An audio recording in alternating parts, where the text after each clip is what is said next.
नमस्कार दोस्तों, मैं हूं वंदना भारती और आप देख रहे हैं कमोडिटी इनसाइट्स विद वंदना भारती। काफी दिनों बाद आप यहाँ पे एक ही दिन में आपने बड़ी हिस्टोरिक मूव को आता हुआ देखा। आपने 1 लाख छूता हुआ भी देखा। कई कॉन्ट्रैक्ट्स में यहाँ पे 1 लाख का लगा। स्पॉट में ये 1 लाख से ऊपर भी सोना का भाव गया और सेम डे हम यहाँ पे प्राइसेस को लोअर साइड आता हुआ भी देखे। अमूमन जब रैली ओवर स्ट्रेच्ड होती है और न्यूज बेस्ड होती है तो इस तरीके के मूवमेंट्स आते हैं। अब अचानक से ऐसा क्या हुआ कि गोल्ड प्राइसेस जो है ये नीचे की तरफ आया है। एक तो रैली 3,000 से 3,500 बहुत ज्यादा ओवर स्ट्रेच रैली थी। दूसरी चीज है कि अभी इसको आप बहुत बड़ा मेजर करेक्शन मान के ना चले, नहीं तो यहाँ पे ट्रैप हो सकते हैं। और अभी भी 3,700 से लेके 4,000 पे काफी सारी पोजीशंस बनी हुई हैं। लेकिन ट्रिगर्स क्या थे जिसकी वजह से हम लोगों ने गोल्ड में एक फॉल आता हुआ देखा और ये फिजिकल बायर्स के चेहरे पे थोड़ी सी यहाँ पे मुस्कुराहट दी है, थोड़ा सा यहाँ पे रिलीफ रिलीफ दिया है। ये दो न्यूज यहाँ पे हैं और ये न्यूज़ है और ये न्यूज़ आपको अमेरिका से ही है। और हम यहाँ पे देखें तो प्रेसिडेंट ट्रम्प ने एक तो बैक करा है कि उन्होंने अभी थ्रेट नहीं दिया है, थ्रेट से बैक किया है। उन्होंने बोला था कि चेयरमैन जो है, फेड के चेयरमैन जो है जेरोम पावेल, उनको हटाने की वो पूरी कोशिश कर रहे हैं। लेकिन जब वो क्रिटिसिज्म हुआ है तो उन्होंने अपने स्टैंड से वो बैक किए हैं, तो ये एक पॉजिटिव न्यूज़ थी मार्केट के लिए। दूसरी चीज ये है कि अब यहाँ पे एक ऑप्टिमिज्म है मार्केट में कि जो यूएस और चाइना का जो ट्रेड टेंशन्स है वो यहाँ पे कम हुआ है। और इन्होंने कहा है कि हमारा जो पॉजिटिव टॉक है, जो पहले जापान के बारे में बोला जा रहा था, वो अब यहाँ पे यूएस चाइना के बीच में भी बोला जा रहा है। और जेडी वैंस जो कि यहाँ पे इंडिया के दौरे पे है, उन्होंने ये भी कहा कि इंडिया और यूएस के बीच में भी जो ट्रेड टॉक है ये काफी पॉजिटिव है और बहुत जल्दी एक पॉजिटिव हल पे यहाँ पे आएंगे। तो उन्होंने ये कहा कि जिस तरीके से टैरिफ वॉर चल रहा था बहुत ज्यादा प्रोलॉन्ग तो ये होगा नहीं। तो हम किसी एग्रीमेंट पे आते हैं और पॉजिटिव एग्रीमेंट पे आते हैं तो ये बाजार के लिए अच्छा रहेगा। इसकी वजह से हम लोगों ने बाजार में एक अपसाइड आता हुआ देखा है और इक्विटी ने यहाँ पे परफॉर्म करा है। दूसरी चीज ये है कि इक्विटी ने परफॉर्म करा और डॉलर इंडेक्स जो कि 98 के करीब था, मैंने यहाँ पे टारगेट दिया हुआ है डॉलर का कि अगर 98 से नीचे क्लोजिंग होती है तो 96.5 आता हुआ हम यहाँ पे देख सकते हैं। तो 98 से नीचे की क्लोजिंग अभी नहीं हुई है, वहीं से एक रिवर्सल लिया है। आज दूसरा दिन है कि जब डॉलर इंडेक्स ऊपर की तरफ है। तो मेरे ख्याल से डॉलर इंडेक्स का यहाँ पे ऊपर होना और ये दो पॉजिटिव न्यूज का आना थोड़ा दिन फॉर द टाइम बिंग यहाँ पे गोल्ड को एक पॉज देगा और रैली में एक करेक्शन जो है वो देखने को मिलेगा। आप इसे प्रॉफिट बुकिंग भी कह सकते हैं। लेकिन बहुत लोग कंफ्यूज हो जाते हैं कि आपने कहा कि थोड़ा अपसाइड और आएगा लेकिन वहां से एक शार्प करेक्शन आया, क्रैश हुआ। ये क्रैश नहीं होता है, ये प्रॉफिट बुकिंग होती है। इस बात को हमको ध्यान में रख के काफी बढ़िया से चलना होगा। और अब मैं आपसे लेवल्स ही यहाँ पे शेयर करूंगी कि लेवल्स किस तरीके से निकल के आ रहे हैं। इक्विटी बाजार में अच्छा माहौल है, 2.5% बढ़ा है। अपनी इक्विटी भी बढ़ रही है निफ्टी बढ़ रही है, यहाँ पे काफी स्ट्रांग मूव है। ये स्ट्रांग मूव कंटिन्यू रहना चाहिए। अनफॉर्चुनेट इंसिडेंट अपने इवेंट अपने देश में हुआ है, उसके बावजूद बाजार यहाँ पे तेजी कर रहा है। और इसके बाद अगर डॉलर इंडेक्स को देखें, डॉलर इंडेक्स ने भी एक रिवाइवल लेने की यहाँ पे कोशिश करी और यहाँ पे लग रहा है कि थोड़ा बहुत फॉर द टाइमिंग ये लेगा लेकिन अपसाइड में टिकेगा नहीं। दोबारा ये 98 की तरफ इसे आना चाहिए। इसकी वजह से आप बहुत ज्यादा मंदी मत करिएगा गोल्ड में। और गोल्ड में मैं आपको लेवल्स बताऊंगी, इस लेवल्स पे आप चाहिए तो वो पहला सपोर्ट दूसरा सपोर्ट मैं आपको बताती हूँ। वहां पे अगर आपकी पोजीशन है शॉर्ट की तो आप वहां पे निकल सकते हैं और नहीं तो आप फ्रेश पोजीशन आप यहाँ पे ले सकते हैं। मैं सपोर्ट और रेजिस्टेंस आपसे मेंशन कर देती हूँ। $3,500 का हाई लगा था, $3,504 का, और एक ही दिन में ये 3,355 के करीब आया, यानी कि 145 या $150 का फॉल है। यही होता है जब बिल्कुल रैली ओवर स्ट्रेच होती है और वहां से एकदम शार्प प्रॉफिट बुकिंग होती है। एक चीज मुझे और बताना है, यहाँ पे कॉमिक्स में यहाँ पे वेयर हाउसेस से अब डिलीवरी हो रही है, थोड़ा सा जो माहौल है वो अब थोड़ा सा मंदी की तरफ आ सकता है। तो मेरे ख्याल से आज भी ये $60 नीचे है फ्यूचर्स गोल्ड। अगर कहेंगे कि कहाँ ट्रेड हो रहा है, इट इज ट्रेडिंग नियर 3358.7। हम इसे 3360 भी मान के चल सकते हैं। अगर स्पॉट गोल्ड की बात की जाए, it is trading near 3340 level. तो एक जो बोलेंगे कि डिफरेंस क्या है, ये करीब करीब $18 का डिफरेंस है। चांदी अपना $32.76 है। Now it is the time for silver. तो मैं यहाँ पे अब आपसे मैंने, अगर आप पुराने वीडियो को रेफर करेंगे, मैंने बोला कि एक टाइम आएगा सबसे बड़ा ट्रिगर ये है कि अगर पॉजिटिव टॉक होती है उस समय से गोल्ड गिरेगा और सिल्वर बढ़ेगी। और ये इसलिए होगा, मैंने एक वीडियो भी इस पे किया हुआ है कि गोल्ड बढ़ेगा, गोल्ड गिरेगा और सिल्वर बढ़ेगी यहाँ से, क्योंकि सिल्वर में काफी ज्यादा फॉल आ गया था। और जो रेशियो था ये 108:1 तक चला गया था। कभी भी आप हिस्टोरिक पैटर्न देखेंगे, 100:1 से ऊपर कभी भी गोल्ड सिल्वर रेशियो सस्टेन नहीं किया है, वहीं से ये वापसी आया है। तो कल के दिन में क्या हुआ, 108:1 का हाई लगा। अब क्या ट्रेड हो रहा है, आप कहेंगे 102:1 का।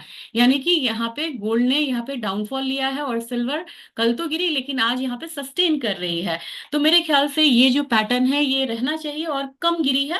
अब आप कहेंगे कि क्या मूवमेंट आई है, तो हमारे एमसीएक्स में गोल्ड गिरा हुआ है 1450 के करीब, और अभी ट्रेड हो रहा है 95,890 के करीब। जबकि सिल्वर की जो गिरावट है ये सिर्फ 200 रुपए की है। तो अब आपको पता चल रहा होगा कि एक चीज 1.5% गिरी है, एक चीज 1.25 भी यहाँ पे नहीं गिरी है। तो अब रेशियो यहाँ पे मजबूत हो रहा है और ये समय है जब आप सिल्वर की तरफ ध्यान दें। इंटरनेशनल चार्ट भी यही कह रहा है कि आपको सिल्वर की तरफ ध्यान देना चाहिए। तो मैं सिल्वर में मंदी की यहाँ सलाह नहीं दूंगी। हालांकि मुझे गोल्ड लग रहा है कि पहला जो पड़ाव गोल्ड का रहेगा ये आपका रहेगा 94,350, पहला पड़ाव, पहला सपोर्ट। दूसरा बोलेंगे कि मेरे से क्या कि फिर क्या होगा, फिर मैं 1000 पॉइंट नीचे का ही यहाँ पे बताना चाहूंगी 93,450। दोबारा मैं यहाँ पे बोलना चाहूंगी 94,232 first support, second support is 93,524। अगर यहाँ से पैनिक होता है बहुत ज्यादा तो हम यहाँ पे 91,500 तक के लेवल्स को आता हुआ देखेंगे। लेकिन हमें नहीं भूलना चाहिए एक नेगेटिव न्यूज और फिर से सिल्वर गोल्ड में बाइंग। तो फिर अगर बाइंग आती है तो अपना डिस्टेंस कहाँ रहेगा, 97,250 के करीब। यानी कि यहाँ से आप मान के चलिए कि 1500 रुपये ऊपर आ सकता है अगर कोई खराब न्यूज यहाँ पे आ जाए। तो इसकी तैयारी आप जरूर करेंगे, क्योंकि इतना कमजोर इसको मान के चलिएगा नहीं। और टॉप बना या नहीं ये कहना काफी मुश्किल है। अब सिल्वर की बात की जाए, सिल्वर आपको 96,000 से ऊपर ये रहती है तो मेरा लग रहा है कि एक बार 97,200 तक का पहला रेजिस्टेंस रहेगा, दूसरा रहेगा 98,000 का। और नीचे का सपोर्ट आप मान के चलिए कि अगर ये ब्रीच हुआ तब सिल्वर बंदा आएगा। और ये लेवल है 94,300, यानी कि यहाँ से 1300 पॉइंट डाउन। तो 1300 पॉइंट का यहाँ पे पहला सपोर्ट है। अगर इसको सिल्वर तोड़ दे फिर 92,000 के करीब लग रहा है कि सिल्वर आएगी। लेकिन अभी फिलहाल फिलहाल आप मान के चल सकते हैं कि गोल्ड जितनी गिरावट सिल्वर में नहीं रहेगी। अब बात करेंगे, बड़ी स्ट्रांग कमोडिटी हो गई है, ये है क्रूड ऑयल। क्रूड ऑयल में अब एक बढ़िया आपको रिवर्सल देखने को मिला है $55 से। और थोड़ा सा जो अपसाइड है ये कंटिन्यू रहेगा इंटरनेशनल मार्केट में 66.10। यानी कि यहाँ पे $2 का जो अपसाइड मूव है वो आपको देखने को मिल सकता है। इसकी तैयारी आप करें। एमसीएक्स ने अच्छा खासा इसमें एक अपसाइड मूव दिया है। और मेरे ख्याल से अगर थोड़ा सा अपसाइड आता है, कहाँ पे आएगा, 5660 का जो लेवल है वो मुझे लग रहा है कि अपना थोड़ा सा शॉर्ट टर्म या इस हफ्ते का ही मेरे से बोल लें तो 5660 के करीब प्राइसेस ऊपर की तरफ जाएगा अगर पॉजिटिव यहाँ पे कोई भी कमेंट्स आते हैं। ईरान एक निगेटिव फैक्टर आजकल बना हुआ है, क्योंकि अगर वहां सप्लाई साइड थोड़ा भी वहां से बढ़ने की उम्मीद आती है तो मेरे ख्याल से यहाँ पे जो से 5660 वाला रेंज है वहीं पे जाके क्रूड रुक भी जाएगा। इस बात का ध्यान में रखिएगा। और अपना जो नियर टर्म इमीडिएट सपोर्ट आप बोलेंगे ये क्या है, ये 5320 के करीब ही फिर से बन रहा है। नेचुरल गैस ऐसी कमोडिटी जिसने यहाँ पे एक ठहराव की कोशिश करी है, लेकिन मुझे लग नहीं रहा कि इतनी जल्दी यहाँ पे मूवमेंट यहाँ पे आना चाहिए। और नीचे की तरफ आता है तो फिर से यहाँ पे 251 के जो लेवल्स हैं वो देखने को मिल सकता है नेचुरल गैस में। इंटरनेशनल मार्केट में भी बिल्कुल रेंज में ट्रेड हो रहा है। अब मैं ये चीज आपको जरूर बताना चाहूंगी नेचुरल गैस में कि कब आप मान के चले कि यहाँ से एक बाइंग रिटर्न आनी चाहिए, यानी कि ट्रेंड चेंज कब हो सकता है। 263 से ऊपर अगर ये कमोडिटी चलती है तो फिर अगेन हमारा नेक्स्ट जो रेजिस्टेंस रहेगा 278 का रहेगा। 263 से ऊपर 278, और नीचे की तरफ क्या रहेगा 250। तो 250 से 278 का दायरा मान के चलिए यहाँ पे नेचुरल गैस में। तो रिवर्सल अगर आता है तो उसके अकॉर्डिंग आप स्ट्रैटेजी बना सकते हैं। आज थोड़ा सा शाइन लौटा है बेस मेटल काउंटर में, क्योंकि ये जो चाइना और यूएस में अगर थोड़ा सा पॉजिटिव टॉक रहता है तो ये काउंटर जरूर रिएक्ट करता है। अब यहाँ पे सबसे पहले कॉपर नहीं रिएक्ट करा। अगर देखा जाए तो मैं कॉपर में मैंने आपसे कल कहा था कि ये मुझे मजबूत लग रही है कमोडिटी, मैंने इसमें आपको लेवल्स भी शेयर किया था। अब नेक्स्ट इसमें 862 865 का बनेगा सपोर्ट। आपको यहाँ पे रहेगा सेम 845 वाला। इसे मान के चलिए आज तो रिवर्सल एल्यूमिनियम में भी है, और एल्यूमिनियम तगड़ा एक अपसाइड दे सकता है, मतलब एक स्पाइक। तो 235 से 236.5 मुझे लग रहा है कि एल्यूमिनियम में एक हायर साइड रहेगा रेजिस्टेंस। लोअर साइड हम यहाँ पे मान के चलेंगे 230 के करीब का। जिंक 249 है, काफी दिनों से मैं ये बोल रही हूँ कि 251, तो मैं इस पे ही स्टिक रहूंगी कि 251 यहाँ पे आ सकता है, ऊपर में रेजिस्टेंस है। और यहाँ पे डाउन साइड लेवल जो है वो 248 247 के करीब का होना चाहिए। तो ये तो मेटल्स एनर्जी का सारा अपडेट मैंने दिया है। लेकिन अब बात करेंगे, ये बहुत इंपॉर्टेंट यहाँ पे, क्योंकि मुझे जीरा में लग रहा है कि अब ये फॉल है स्पाइसेस काउंटर में। तो जीरा में कल मैंने एक डाउन साइड आता हुआ देखा, और ये एक चेतावनी की तरह ही है कि यहाँ पे अभी लोग लॉन्ग लिक्विड लिक्विड कर रहे हैं, लिक्विडेट कर रहे हैं। तो अब हमारा नीचे का ध्यान है 22,710 तक, मुझे लग रहा है कि नीचे जीरा जा सकता है। तो अभी इसमें बहुत ज्यादा तेजी मत करिएगा।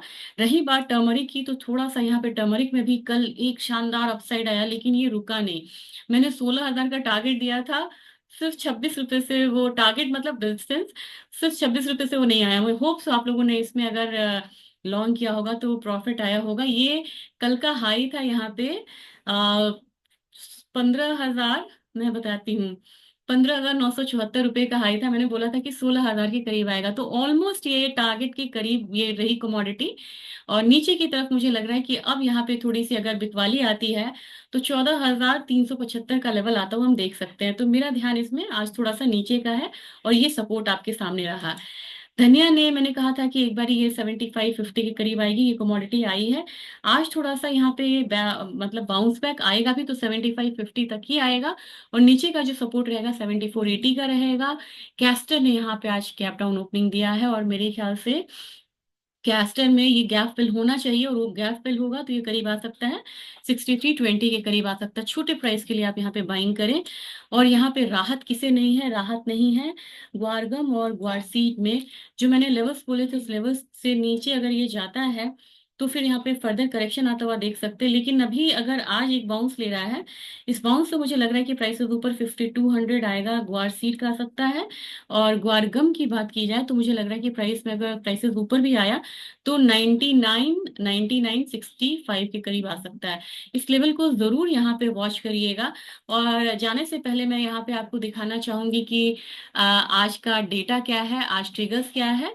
और ये ट्रिगर्स हैं, आपको मैं एक बारी दिखाती हूँ। इकोनॉमिक रिलीजेस मैंने रखा तो था, अभी मैं आपको दिखाती हूँ। इकोनॉमिक रिलीजेस आज है, इसलिए आप थोड़ा सा पेशेंस के साथ रहिए। लेकिन हम ये देख के ही आज ये वीडियो को खत्म करेंगे, ऐसे नहीं करेंगे। और ये मैंने रिटर्न देखा दिखाया था आपको, परफॉर्मेंस आप लोग के लिए मैंने रखा था। इसके परफॉर्मेंस अगर आप क्लिक करेंगे ना, तो मेटल्स का आपको यहाँ पे रिटर्न दिख रहा होगा। सारे मेटल्स जो है वो लाल निशान में है। सिल्वर में जो अभी जो बढ़ोतरी आई 3 साल में, इसने सिर्फ 35% का रिटर्न दिया है। अगर आप इसको देखेंगे, मैं इसे थोड़ा सा कॉम्पैक्ट कर देती हूँ, तो आप इसमें देखेंगे 3 साल के हिसाब से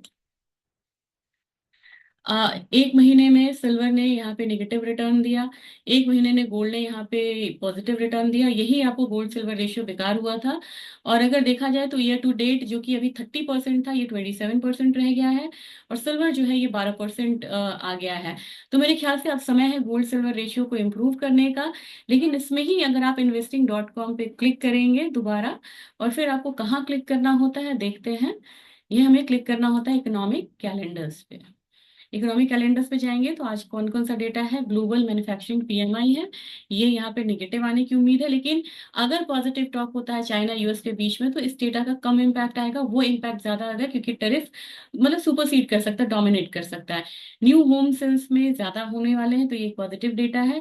क्रूड ऑयल की इन्वेंट्रीज आज पे मत जाइएगा। क्रूड ऑयल की इन्वेंट्रीज मैंने सुना है कि ड्रॉप होगा, और अगर क्रूड ऑयल की इन्वेंट्रीज अगर ड्रॉप हो गई ना ऐसे माहौल में जब क्रूड बढ़ रहा है, तो मेरे ख्याल से वो जो लेवल्स है ना, ये 56-60 ये वाला लेवल हिट हो सकता है। तो मेरे ख्याल से क्रूड की इन्वेंट्री पे आप जरूर ध्यान दीजिएगा। अगर ये एक्सपेक्टेशन से कम होके आती है ना, तो मेरे ख्याल से आपको पॉजिटिव मोमेंटम आज ही देखने को मिल सकता है क्रूड ऑयल में। तो क्रूड में स्पेशल रिक्वेस्ट है कि शाम में जरूर ध्यान दीजिएगा। तो इसके साथ मैं वीडियो को एंड करना चाह रही हूँ। Thank you.